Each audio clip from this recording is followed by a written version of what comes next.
곧이어 TWR 방송신학에서 보내드리는 시가서와 지혜서가 방송됩니다. TWR 방송신학 이번 시간은 성경을 체계적으로 배우는 시간으로 시가서와 지혜서를 김정봉 교수님과 함께 공부하시겠습니다. 예수 그리스도의 약속을 확인하는 은혜의 시간 되시기 바랍니다.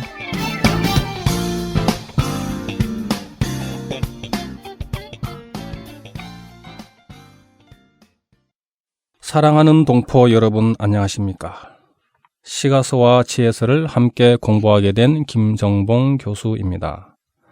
이렇게 방송으로 만나게 되어 참으로 기쁩니다. 지난 시간에는 시가서와 지혜서 개요에 대해서 배웠습니다. 시가서와 지혜서는 기독교 성경의 성문서에 해당하며 그것은 연구하는 매력이 있음을 함께 배웠습니다. 오늘은 본 연구의 장애 요인을 지난 시간에 이어서 하고 시편 개요, 구체적으로는 시편 2의 접근법과 시편 유형에 대해서 배우도록 하겠습니다. 본 연구의 장애 요인입니다. 일반적으로 그리스도인들은 구약에 대해서 매우 선택적이며 제한된 관심을 보여주고 있습니다. 그것은 여러 이유가 있겠지만 아마도 구약을 이해하는데 여러 가지 제약과 어려움이 있기 때문일 것입니다. 뿐만 아니라 현재의 삶에서는 찾기 어려운 여러 문학적인 장애와 갈등도 한몫하는 것입니다. 시가서와 지혜서로 그 범위를 좁혀보아도 별반 큰 차이는 없는 것입니다. 먼저 실용적인 측면에 있어서 시가서와 지혜서는 아주 긴 책들이 됩니다. 그 중에서도 150편에 달하는 시편이나 42장에 달하는 욥기 등은 대표적입니다. 또한 시편은 150편의 책은 5권의 책으로 구성되어 있습니다.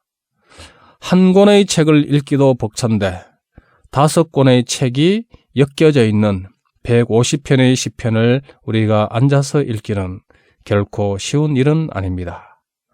뿐만 아니라 어려운 표현과 다른 문화적인 관점에서 기록이 되어진 42장에 달하는 긴 욥기를 읽기도 때로는 힘에 겨울 수가 있습니다. 그러한 긴 책들은 또한 구성에 있어서도 동일하지 않은 다양성을 내포하고 있습니다. 문학적 장르로만 봐도 문학적인 형태를 얘기하는 것입니다. 찬양, 기도, 신앙, 고백, 지혜 등이 하나의 책 속에 다 들어가 있습니다. 그러한 긴 길이와 또한 다양한 그 다양성은 분명 현대 지금 우리 독자들에게는 전체적인 감각을 얻는 데에 어려움을 제공합니다. 제가 여러분에게 다음 주까지 시편 전체 읽어오십시오 하면은 다 읽어오실 수 있는 분들이 많지 않을 겁니다. 더더욱이 현대 우리 독자들에게는 그러한 히브리어 성경 원래의 언어의 살아있는 문학적인 감동을 경험하는 것은 너무나 어려운 일인 것입니다.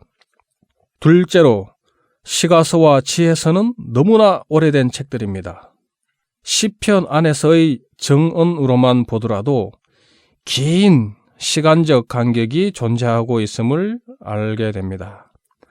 다윗의 시대를 노래한 시편 3편이나 7편이나 18편 등과 같은 주전, 즉 예수님 태어나시기 1000년 전의 시편들이나 포로기 바벨론에 의해서 예루살렘과 이스라엘, 유다가 멸망을 한 그 포로기 이후의 시대를 노래하는 책들도 있습니다. 이는 적어도 주전 1000년, 예수님 탄생하시기 1000년 전부터 예수님이 태어나시기 400년 전까지에 이르는 적어도 600여 년이나 되는 이상의 시간적 간격이 시편 안에서만 해도 존재하게 됩니다. 예를 들면 시편 3편의 표제어가 있습니다.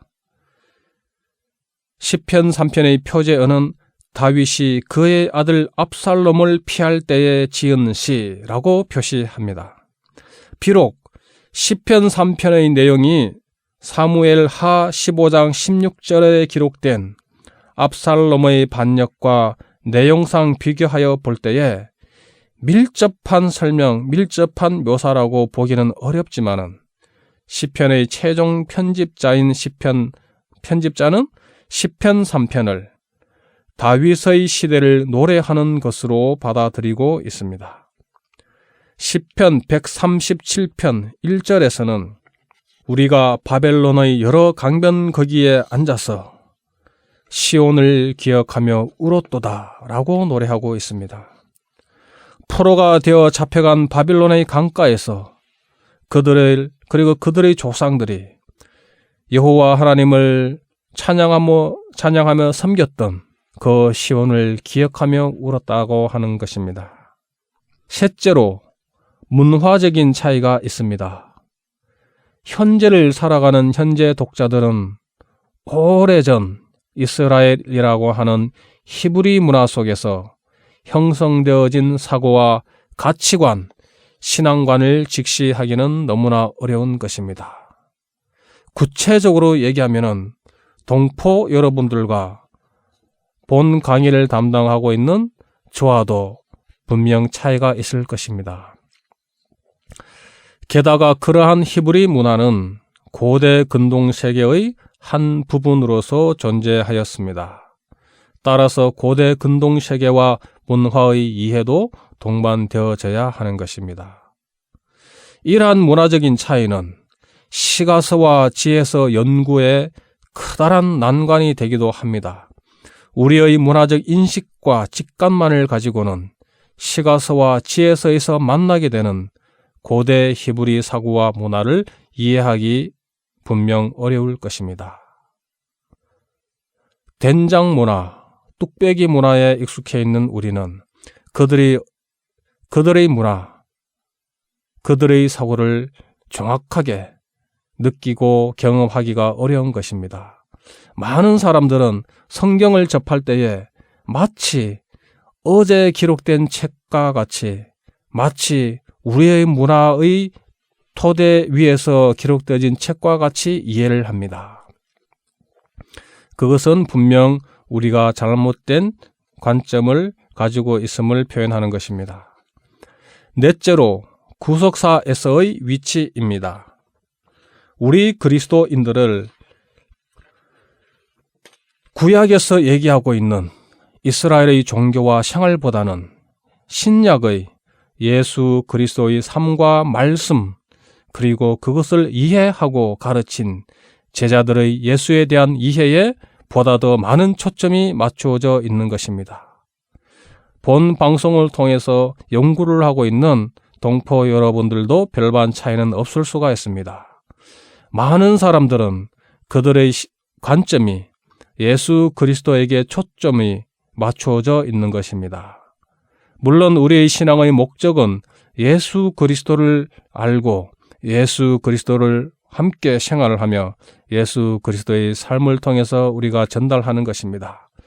그럼에도 불구하고 우리는 신약뿐만 아니라 예수님의 가르침뿐만 아니라 구약의 가르침도 동시에 연구하여야 합니다. 이러한 신약을 우선순위에 두는 우리의 인식은 분명히 시가서와 지혜서를 연구하는 데에 망설임 혹은 주저함을 제공할 것입니다. 오늘 수업의 본 내용인 시편 교회에 대해서 말씀드리겠습니다. 시편은 하나님의 위대하심과 역사하심에 대한 응답, 즉 신앙의 고백이라 할 수 있습니다. 여러분들은 시편을 어떻게 정의하시게 되겠습니까?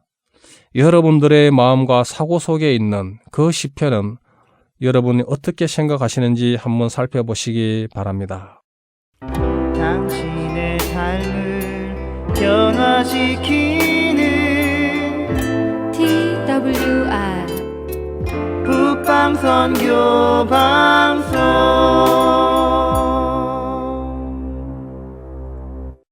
시편 속에는 하나님의 선하심과 사랑에 대한 찬양, 악과 고통에 대한 기도, 만왕의 왕이신 여호와, 여호와의 택함받은 이스라엘 왕, 사랑의 대상인 이스라엘 백성, 하나님의 성전 등이 노래되고 있습니다.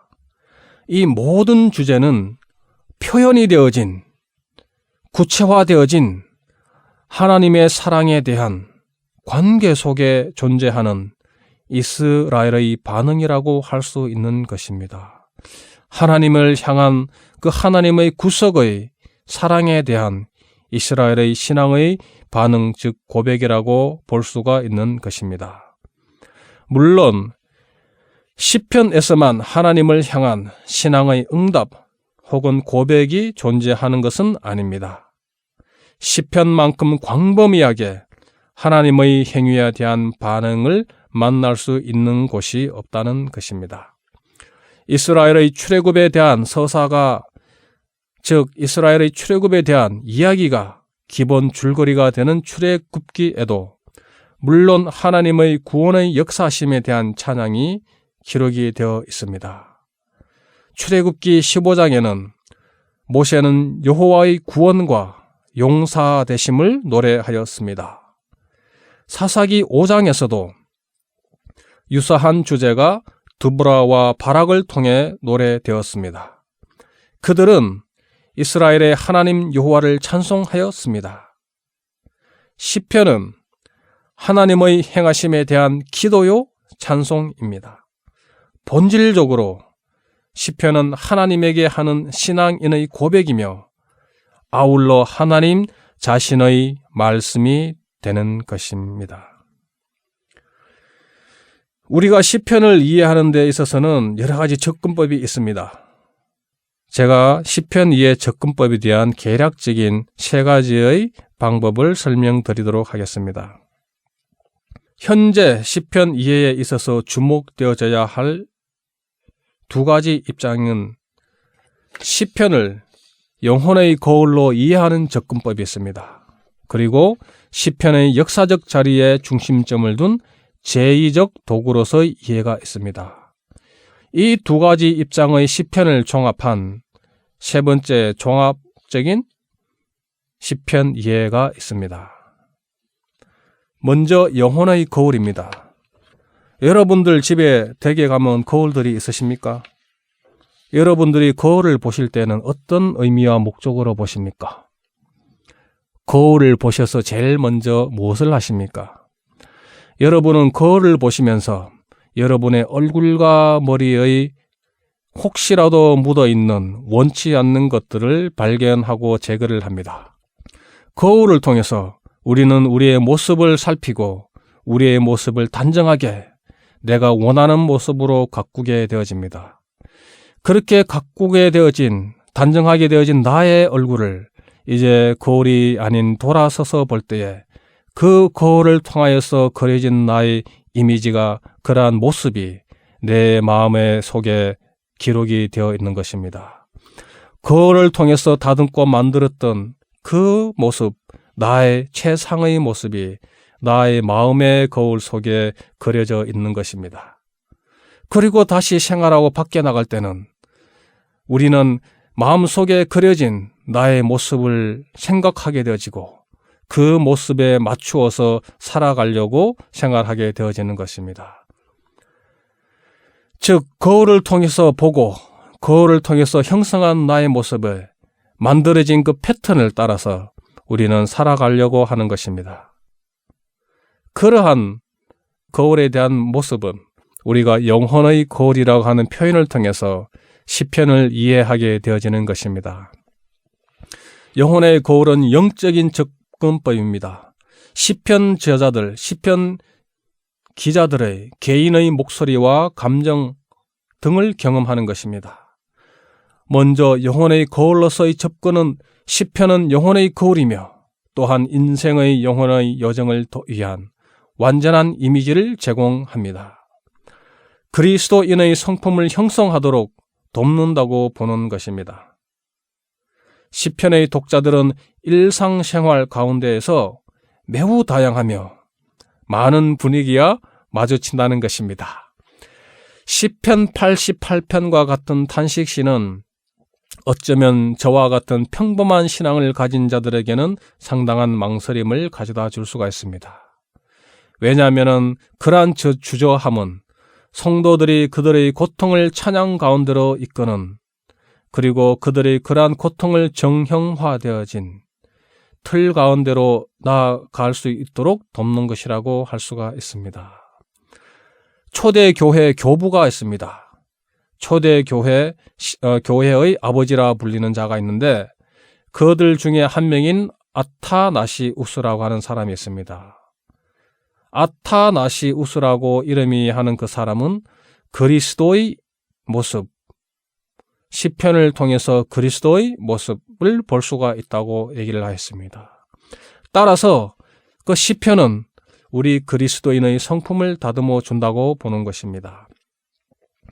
어거스틴이라고 하는 교부가 있었는데요. 그 어거스틴은 시편은 거울과 처방약과 같다고 하였습니다. 그리스도의 성품을 다듬어 줄 뿐만 아니라 신앙의 판별의 중요성과 우리 마음 심리의 상처와 아픔을 치료하여 주는 능력이 있다고 보았습니다.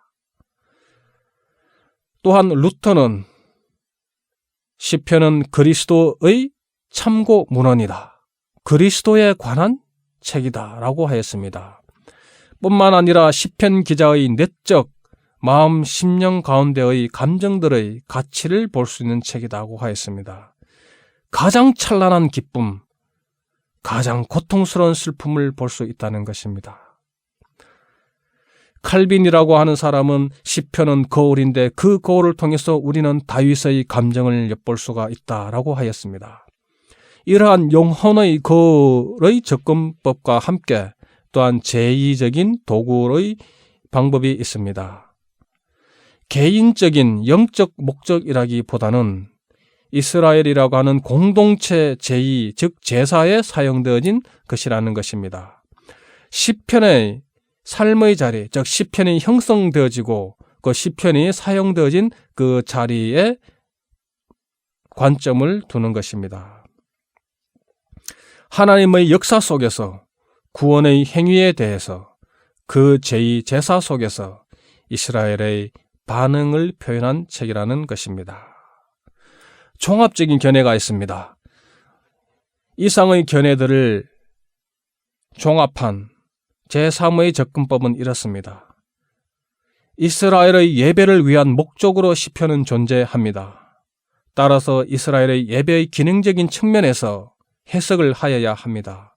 그러나 물론 시편 기자의 시적인 인성과 개인적인 경험을 인식할 수가 있다고 합니다.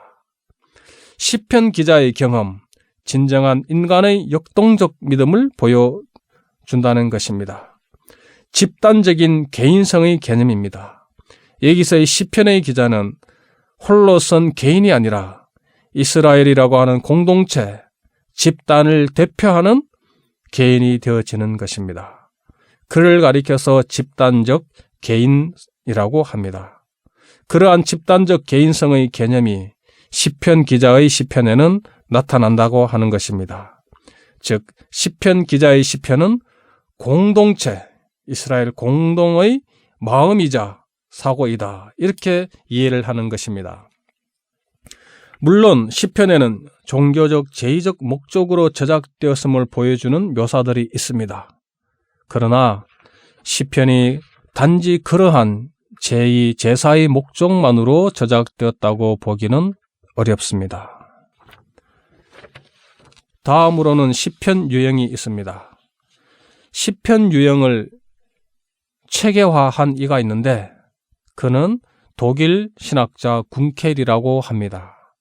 그 군켈은 고대 근동시의 유사점과 차이점을 연구하여서 다양한 시편들 가운데 각각의 시편들의 형식과 내용에는 구체적인 문학 양식이 존재하고 있는 것을 발견하였습니다. 또한 시편은 예루살렘 성전 예배의 도구로서 사용되었다고 보았습니다. 시편이 주목하고 발견한 두 가지 주요 문학 양식이 있습니다. 하나는 찬양과 탄식입니다.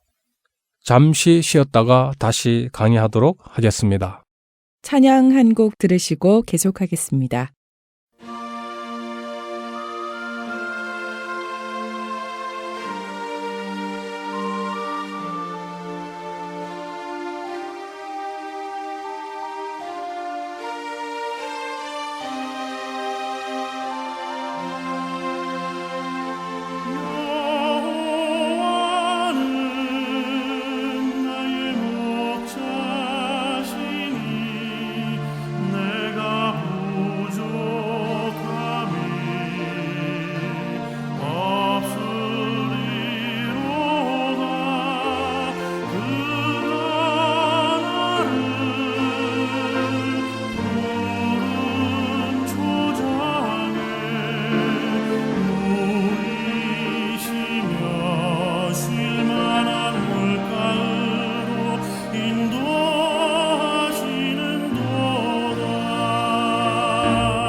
당신의 삶을 변화시키는 TWR 북방선교 방송.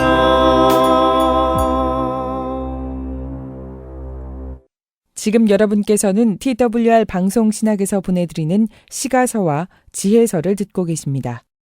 궁켈이 나눈 형식 5가지를 말씀드리겠습니다. 그 궁켈의 형식 5가지는 오늘날 대체적으로 받아들여지는 것입니다. 궁켈이 볼 때 시편에는 5가지가 있는데 첫째, 찬양시가 있다고 보았습니다.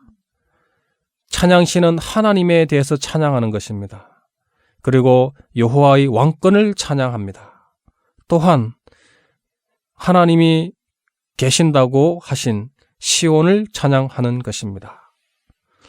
두 번째는 탄식시가 있습니다. 개인의 탄식시가 있고 공동체의 탄식시가 있습니다. 세 번째는 감사의 노래가 있습니다. 감사의 노래에도 개인의 감사의 노래가 있고 또한 공동체의 감사의 노래가 있다고 보았습니다. 네 번째로 주목되어져야 되는 시는 제왕시입니다.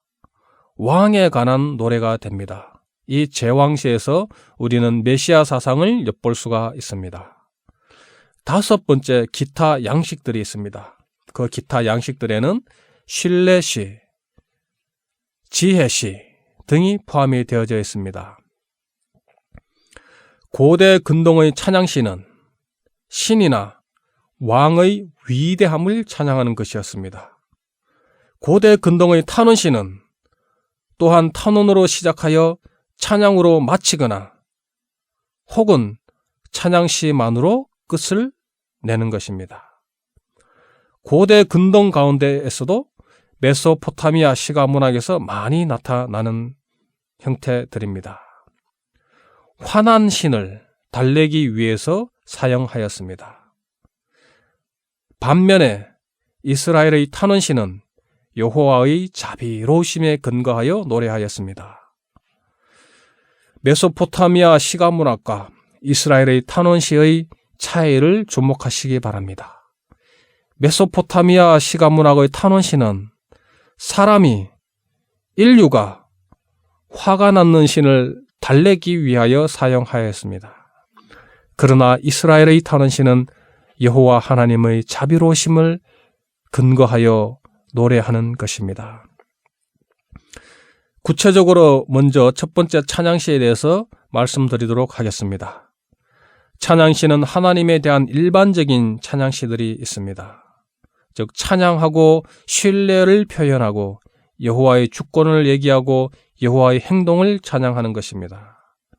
뿐만 아니라 여호와의 왕권도 찬양을 하였습니다. 여호와는 왕이시다. 하나님은 왕이시다라는 표현입니다. 하나님의 이름이 거하는 성전 그리고 시온을 찬양하였습니다. 여호와의 선택과 보호하심을 찬양하였습니다. 이러한 찬양시들의 특징으로는 하나님에 대한 하나님의 찬양의 촉구가 있습니다. 시편 저자들이 홀로 찬양하는 것이 아니라 그 찬양을 듣고 참여하는 자들에게 함께 하기를 촉구하는 것입니다. 또한 찬양의 근거를 제시하였습니다. 뿐만 아니라 찬양으로 함께 초청을 하였습니다. 찬양으로의 부름이 있습니다. 하나님에 관한 찬양은 주로 공동체의 찬양이며 하나님의 행위에 감사하는 찬양은 주로 한 개인의 찬양입니다. 하나님에 관한 찬양은 공동체가 함께 하였고 하나님의 행위에 감사하는 찬양은 한 개인이 주로 한 찬양이라는 얘기입니다. 가장 짧은 시 중에 하나인 시편 117편에 있습니다. 시편 117편은 두 절에 걸쳐서 이루어져 있는데 1절은 우리가 하나님 찬양애로의 초청이라고 할 수가 있습니다. 하나님 찬양애로의 초청인 1절은 다음과 같습니다. 너희 모든 나라들아 여호와를 찬양하며 너희 모든 백성들아 그를 찬송할지어다. 모든 나라와 모든 백성들을 하나님의 찬양에 동참하도록 초청하는 것입니다. 2절은 그러한 찬양의 초청의 근거를 제시합니다. 찬양의 근거 제시인 2절은 다음과 같습니다. 우리에게 향하신 여호와의 인자심이 크시고 여호와의 진실하심이 영원함이로다.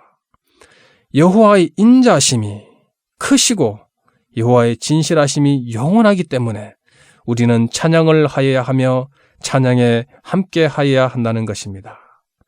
그리고 세 번째에 찬양으로 불러드립니다.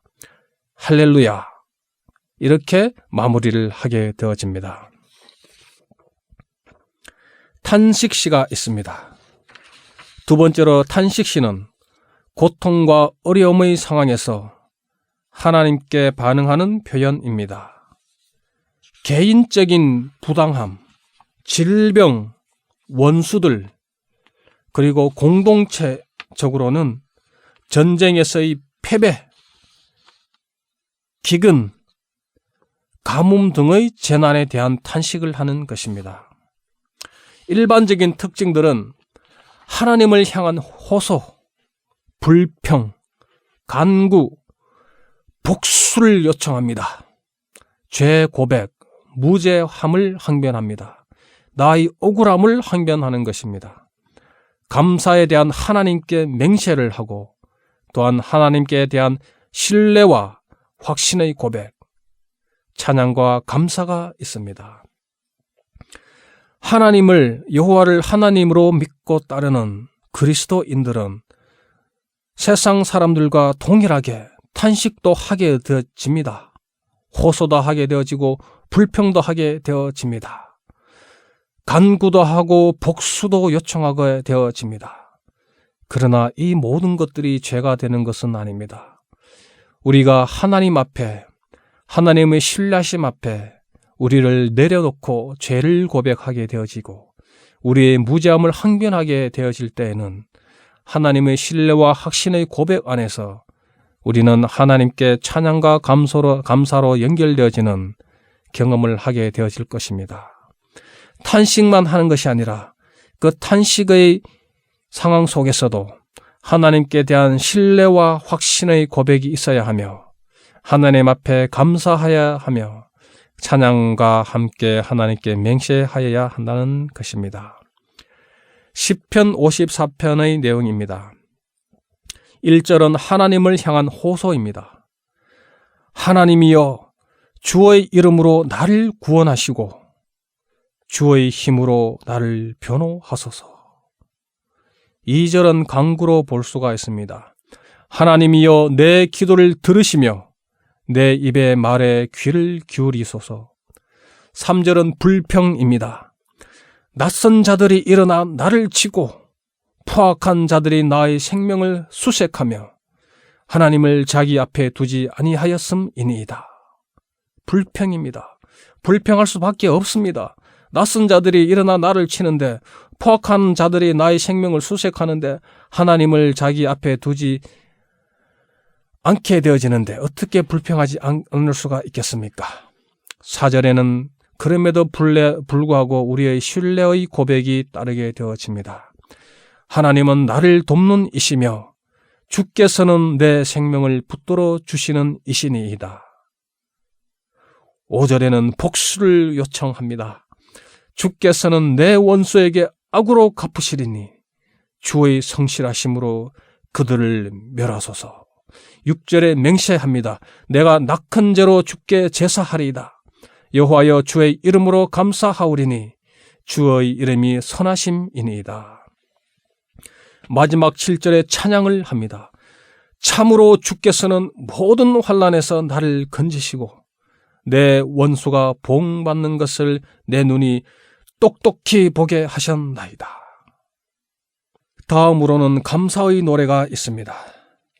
시편 기자를 통한 하나님의 구체적인 구원의 행위에 대한 찬양과 감사의 시임과 동시에 시편 기자의 신앙의 고백입니다. 하나님에 대한, 하나님에 관한 고백입니다. 특히 감사의 노래는 탄식시와 관련되어져 베풀어진 혹은 앞으로 베풀어질 구원에 대한 감사이며 희생 제사의 형태 안에서 표현되어지기도 합니다. 당신의 삶을 변화시키는 TWR 북방선교 방송. 구조는 이렇습니다. 세 부분으로 나누어지게 되는데 첫째 도입부는 여호와를 부르며 여호와 찬양을 선포하는 것입니다. 두 번째 본론부는 저자의 어려운 상황, 그리고 구원에 대한 부르짖음, 또한 여호와의 구원의 사역을 언급하고 또한 저자의 맹세 수행에 대한 언급이 있습니다. 결론부는 여호와 찬양애로의 초청입니다. 시편 116편을 제가 읽어드리겠습니다. 1절과 2절은 도입부에 해당이 되어집니다. 시편이 좀 긴 시편이니까 잘 들으시기 바랍니다. 시편 1절과 2절은 도입부입니다. 즉 여호와의 이름 부름과 기도에 대한 의지 표현입니다. 여호와께서 내 음성과 간구를 들으심으로 내가 그를 사랑하는도다. 그의 귀를 내게 기울이셨으므로 내가 평생에 기도하리로다. 3절과 11절은 본론 1에 해당이 되어집니다. 시인의 기도와 여호와의 구원의 행동을 포함한 시인의 어려움의 상황을 묘사하고 있습니다.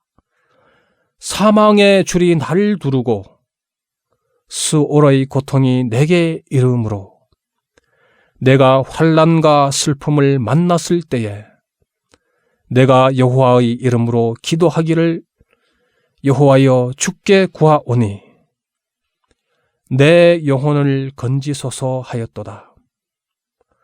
여호와는 은혜로우시며 의로우시며 우리 하나님은 긍휼이 많으시도다. 여호와께서는 순진한 자를 지키시나니 내가 어려울 때에 나를 구원하셨도다. 내 영혼아 내 평안함으로 돌아갈지어다. 여호와께서 너를 후대하심이로다. 주께서 내 영혼을 사망에서 내 눈을 눈물에서 내 발을 넘어짐에서 건지셨나이다. 내가 생명이 있는 땅에서 여호와 앞에 행하리로다. 내가 크게 고통당하였다고 말할 때에도 나는 믿었도다. 내가 놀라서 이르기를 모든 사람이 거짓말쟁이라 하였도다. 3절에서 11절의 긴 본론 1에서는 시인이 기도를 하게 되어진 겁니다. 여호와의 구원의 행동을 포함한 그 시인의 어려움과 고통의 상황을 묘사하고 있습니다. 그의 고통이 스올, 즉 지옥에까지도 이르를 만큼 땅속 깊은 곳에까지 이르를 만큼 고통스러웠다고 하는 것입니다.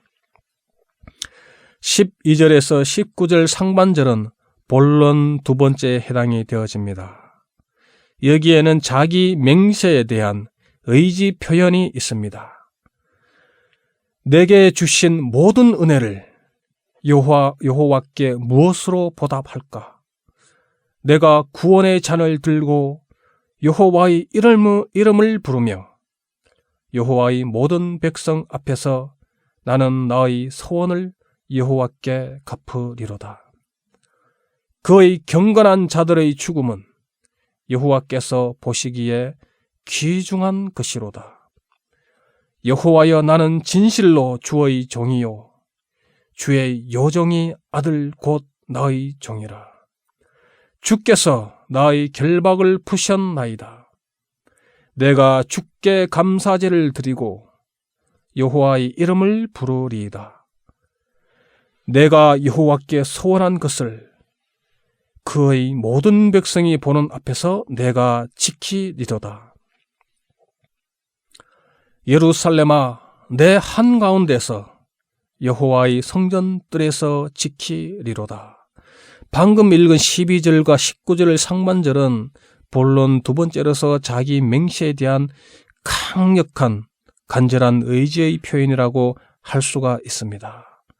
공적인 서원을 한 것과 마찬가지가 되는 것입니다. 그리고 마지막 19절 후반부 결론부에는 여호와 찬양에 초청을 하는 것입니다. 그러한 시와 함께한 모든 자들이 함께 여호와를 찬양하기를 갈망하는 것입니다. 할렐루야! 여호와를 찬양하라고 할렐루야 외치면서 여호와 찬양을 초청하는 것입니다. 제왕시가 있습니다.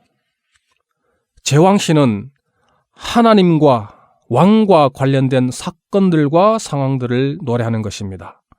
이 제왕시에는 다윗 왕조의 이상과 관련이 되어 있으며 또한 메시아적 해석의 논의를 제공합니다.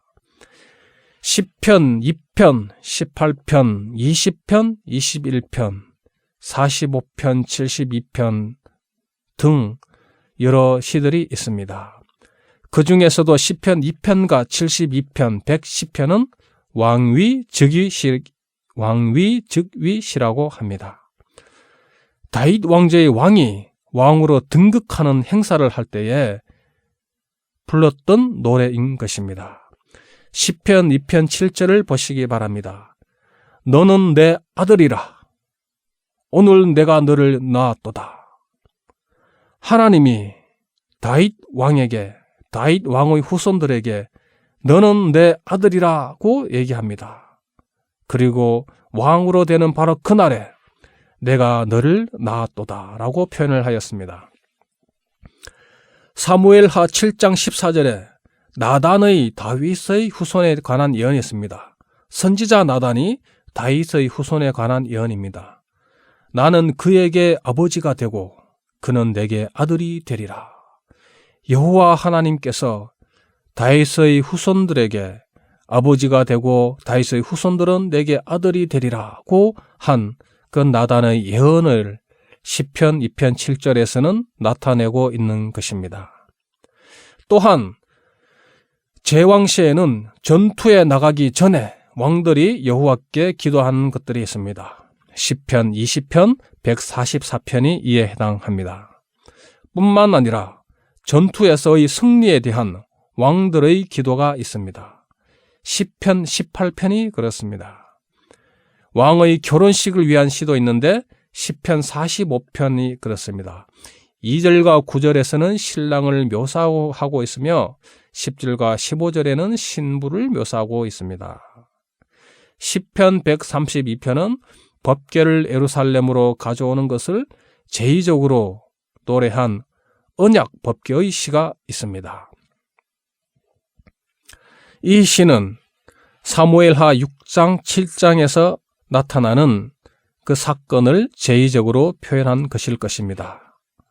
10편 132편은 장막절 행사의 일부로서 거행이 되어진 것으로 여겨집니다. 뚜렷한 문학적 형식이 아닌 일반적인 분위기로 구분한 시들도 있습니다. 위에의 언급한 시들은 구체적인 문학적 형식이 존재하지만은 다음의 시들, 신뢰, 지혜, 토라 시들은 그 시들이 가지고 있는 문학적 분위기로 구분한 것입니다. 먼저 신뢰 시는 신뢰의 분위기가 하나님을 3인칭으로 언급하면서 나타납니다. 10편, 11편, 23편, 62편이 이에 해당합니다. 지혜시는 삶의 의미에 대한 의문과 특별히 악인의 번성과 의인의 고난의 문제에 대해서 질문하고 있습니다. 10편 1편이 가장 대표적입니다. 복 있는 자는 악인의 자리에 가지 않는다라는 내용입니다. 토라시가 있습니다. 즉 율법시에 해당하는 것인데 이 시에도 그 10편 1편은 이 시에도 해당이 되어집니다. 왜냐하면 10편 1편은 율법을 노래하기 때문에 그렇습니다. 10편 1편 19편 119편이 이 토라 율법시에 해당한다고 볼 수가 있습니다. 참고적으로 10편 119편은 8행 8개의 줄로 이루어진 8행의 22개가 있습니다. 히브리어 알파벳, 즉 히브리어 기역, 니은, 티끌, 리을, 미음, 비읍, 시읒, 이응입니다. 그게 22가지가 있는데 176행이 되는 것입니다. 성전에 오르며 부르는 노래가 있습니다. 절기를 위해서 예루살렘을 향할 때 부르는 노래로 여러 양식들의 시들로 구성이 되어 있습니다. 시편 120편에서 134편이 이에 해당합니다. 이 성전에 오르며 부르는 노래는 그 시편의 그 부제에 따라 명명되어진 노래입니다. 다음에 우리가 이 부분은 다시 구체적으로 다루어 보도록 하겠습니다. 또한 할렐시라고 하는 것이 있습니다. 할렐루야, 할렐루야, 할렐루야로 시작해서 할렐루야로 끝난다고 해서 할렐시라고 합니다. 이 할렐시에는 주요 용어들이 있습니다. 토라, 훈계가 있습니다. 토라 훈계가 25번 나타납니다. 증거가 23번이 나타납니다. 규례가 23번 나타납니다. 계명이 22번 나타납니다. 율례가 22번 나타나고 말씀이 22번 나타나고 법도가 19번, 도가 3번 등이 나타납니다. 오늘은 본 연구의 장애 어려움에 관한 요인과 시편 개요, 구체적으로는 시편 이해 접근법과 시편 유형에 대해서 배웠습니다. 다음 시간에는 시편 구조 및 내용 그리고 시편의 표제에 대해서 배우도록 하겠습니다. 다 함께 기도하시겠습니다. 하나님, 본 연구의 장애 요인과 시편 개요, 구체적으로는 시편 이해 접근법과 시편 유형에 대해서 공부할 수 있도록 하시니 감사합니다. 오늘 배운 내용을 통하여 하나님 나라의 확장과 세계 선교에 헌신하는 우리 모두가 되게 하여 주시옵소서. 예수님의 이름으로 기도합니다. 아멘. 다음 시간에 만날 때까지 건강하시고 평안하시기를 바랍니다. 감사합니다.